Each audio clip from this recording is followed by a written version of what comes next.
What's up, guys? Back here again. We got a 1v1, me versus.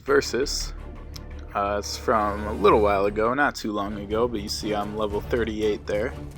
And it's the battle of the far ends. I'm using my 5-star dragon. I think it's level like 1 to, less than 10. And we got Versus using his far end 5-star chrome.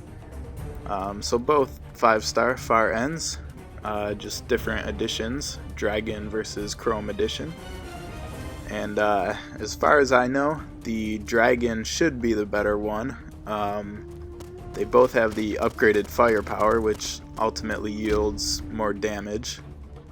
So we got a little bit of lag there. Got that wonderful lag kill where we both kill each other. But they both have upgraded firepower, so more damage. And then the chrome, like all chrome weapons, has extra durability, which ultimately means that you have to repair the weapon less often. It's not a combat advantage, but I guess money saving in the long run. It's just soft currency though. It's not a big deal. But I guess it is nice if you play all the time. It can make a difference in the long run. And then the special boost on the dragon is the 25% boost in range, I believe. And so that's a huge boost.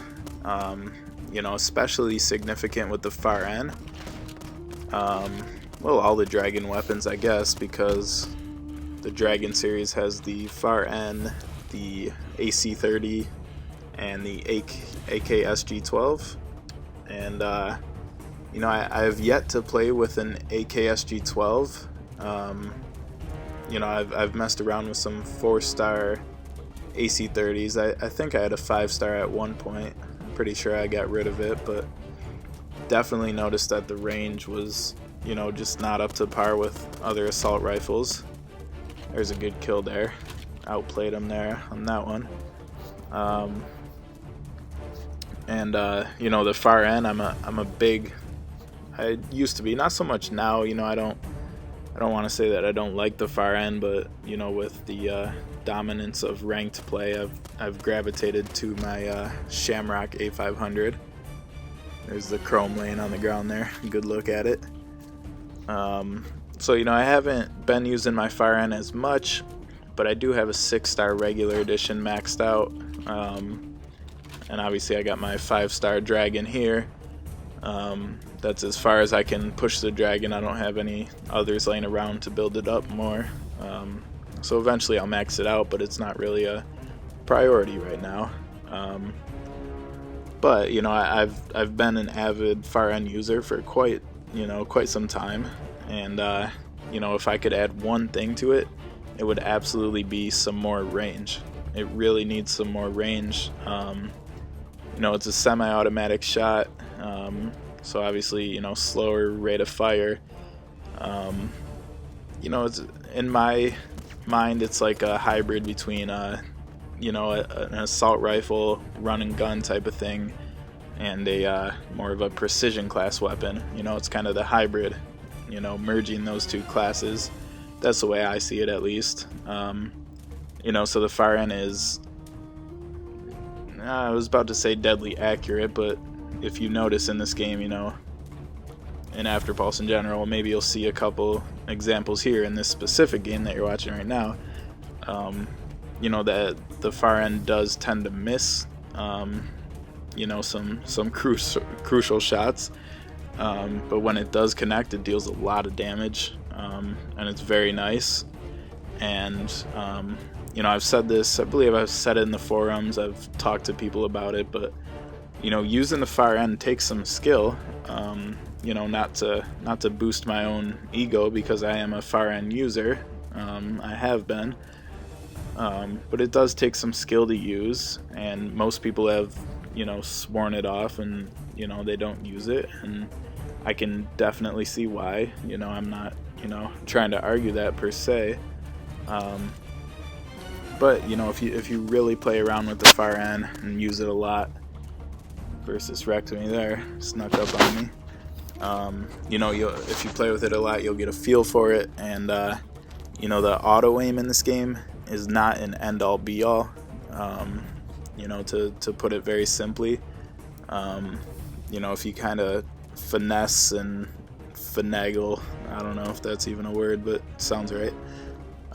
You know, just kind of finesse the aim with your far end, and you can connect more shots than you would otherwise. And you know, that sounds pretty obvious, but in a game with auto aim, you know, I don't think a lot of people realize. I mean, I'm sure a lot of, you know, most of the competitive players realize this by now, but maybe, you know, any newer players watching this, you know, be aware that yes, there is auto aim in this game, but it's not, you know, it's not the only way you can hit your target. And you know, a great example of that is take a sniper rifle and try to shoot people without scoping in. You know, there's no auto aim whatsoever, but you can still hit people if you're aimed right. Still some luck involved in that. That's kind of, you know, not the best example, but kind of, you know, the only example I could think of right now. But if you really play with the fire ends a lot, you know, you can get a feel for the aim and, you know, where to be aiming in certain situations. That's a pretty good close range kill right there. You know, it's imperative to stay on your target in close range, as, you know, obvious and stupid as that sounds. You know, it's not easy to do with such a slow rate of fire a gun. So, you know, just things to think about if you're considering a far end. It's definitely a competitive weapon. You know, when best goes against best, you know, I'd say take an A500 over this.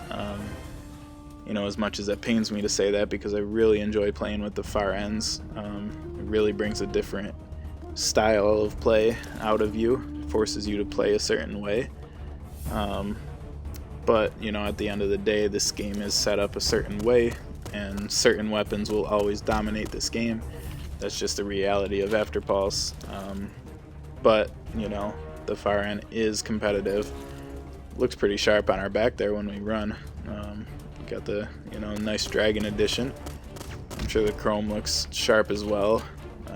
At the time of this voiceover, I got a 4-star chrome far end, and I also just pulled a 5-star chrome far end. So I'll mess around with those, you know, soon enough. I got a lot going on right now. But this match is closing out. I think we did pretty good. You know, my commentary didn't really focus too much on the actual match, just kind of, you know, gave you some gameplay to watch and talked about the far end. You know, great weapon, a lot of potential. We ended up winning 12-3. You know, Versus is in Hong Kong, I think, so, you know, I'm sure there's a bit of lag on his end and things like that. So, you know, not really a true test of skill, but a interesting battle of, you know, the 5-star Dragon far end versus the 5-star Chrome far end. But that does it for this video. Thanks for stopping by once again, and I'll catch you on the next video.